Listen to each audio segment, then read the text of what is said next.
Halo, assalamualaikum warahmatullahi wabarakatuh. Perkenalkan, nama saya Muhammad Fauzan Berlianto dengan NIM 2022-08149.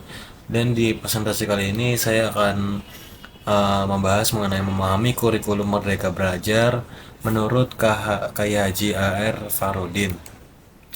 Oke, di sini adalah introduksi dari saya sendiri sebagai presenter.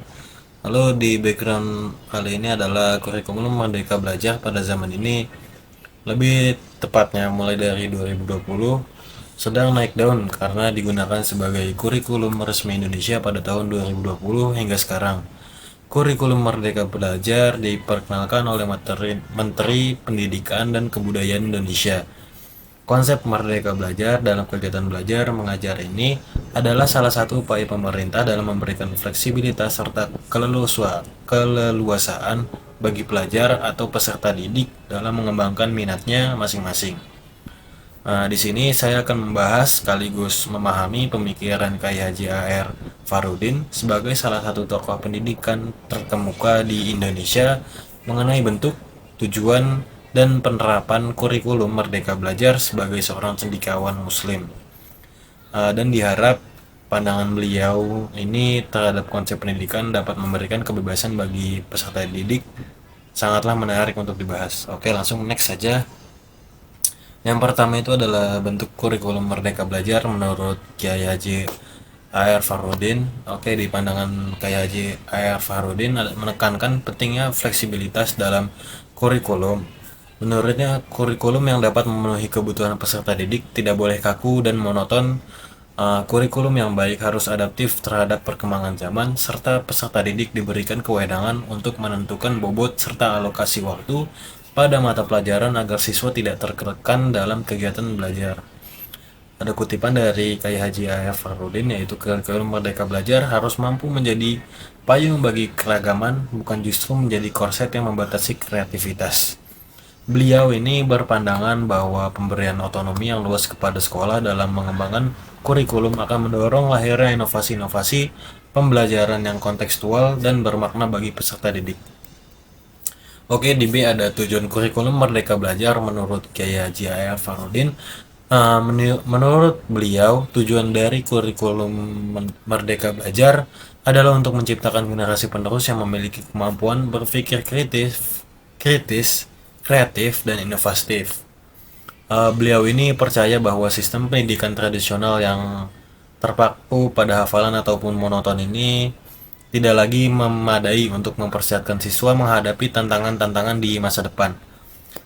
Kiai Haji A.R. Farudin menekankan pentingnya memberikan kebebasan dan otonomi kepada peserta didik untuk mengembangkan potensi diri mereka secara optimal. Ia berpendapat bahwa kurikulum harus dirancang untuk mendorong siswa untuk belajar sesuai dengan minat dan kebutuhan masing-masing, bukan semata-mata untuk mencapai target-target kurikuler yang kaku. Jadi kurikulum Merdeka Belajar ini tujuannya dibuat agar memberikan fleksibilitas serta tempat untuk para siswa mengembangkan minat dan bakatnya. Oke, selanjutnya ada penerapan kurikulum Merdeka Belajar menurut Kiai Haji A.R. Farudin. Yang pertama itu Kiai Haji A.R. Farudin menekankan perlunya fleksibilitas dalam implementasi kurikulum. Ia percaya bahwa sekolah dan guru harus memiliki kebebasan untuk menyesuaikan kurikulum dengan kebutuhan dan konteks lokal masing-masing. Ini berarti tidak ada satu pola baku yang harus diikuti, melainkan setiap institusi pendidikan diberikan otonomi untuk merancang dan menerapkan kurikulum sesuai dengan kondisi spesifik lingkungannya.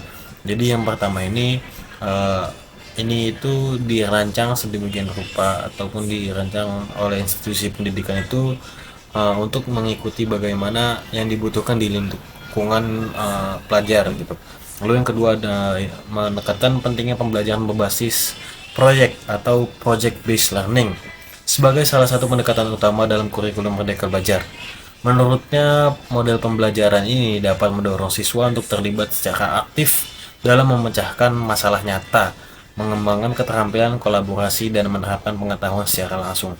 Jadi menurut Kiai Haji A.R. Farudin ini, pembelajaran berbasis project based learning atau bisa lebih dipahami dengan sebutan belajar dari sebuah praktek langsung gitu ya, karena menurutnya itu model pembelajaran seperti ini itu bakal lebih efektif untuk siswa-siswa ataupun untuk pelajar-pelajar, agar mereka itu lebih terlibat secara aktif dalam kegiatan belajar ini. Lalu itu maaf lalu itu maaf, ini ada kesalahan ya. Beliau juga menekankan perlunya pembelajaran berbasis pengalaman ataupun experience based learning.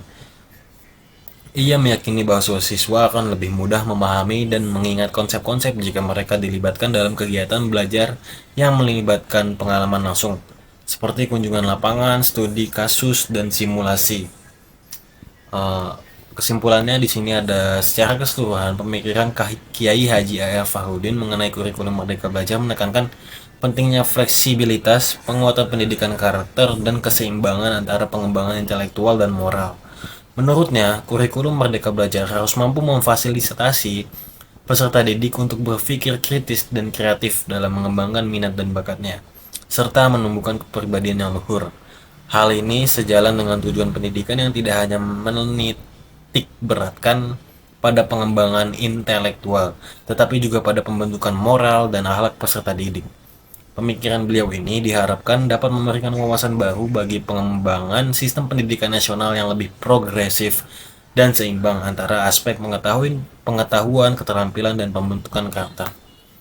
Oke, sekian dari presentasi saya kali ini. Mohon maaf bila ada kekurangan dan kesalahan kata. Terima kasih banyak. Wassalamualaikum warahmatullahi wabarakatuh.